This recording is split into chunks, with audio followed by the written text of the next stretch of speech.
بسم الله والصلاة والسلام على رسول الله. magacaygu waa Maxamed Ismaaciil madaxa fulinta ee shirkadda Xadid Industries Group.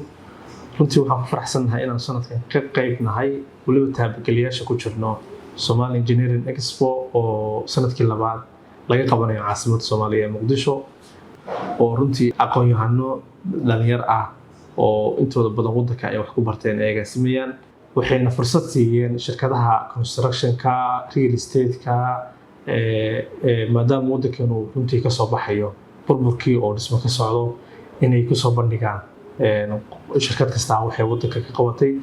Xadid Industries Group runtii waa shirkad ka shaqeysa dhismaha birta ilaa 2013 caasimadda Soomaaliya ka furnayd runtii aanu ka qayb qaadanay bilic soo celinta iyo dhismaha Muqdisho oo aan ka dhisnay hadday noqoto howlasha waaweyn aroosyada guryaha ka samaysan birta shirkadaha ama warshadaha warehousada waaweyn ay ku shaqeeyaan jaamacadaha oo runtii aanu sameynay meel ardaydu wax ku bartaan oo isi saara oo runtii bir ka samaysan.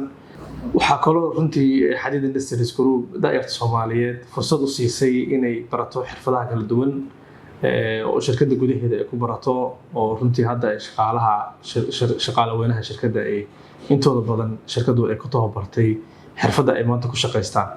marka fursadaasna inaan dhalinyarta Soomaaliyeed siinay oo maanta eheladooda runtii kafaalo qaatay aad iyo aad baan ugu faraxsanahay. Xadid Industries Group runtii waxyaabaha ay ka shaqeyso ay kala duwan iyo qaybaha ay ka duwan ay ka shaqeyso runtii waxaan ku soo bandhigi doonaa carwada. Waa inay carwada. Assalaamu calaykum waraxmatullaahi wabarakaatuh.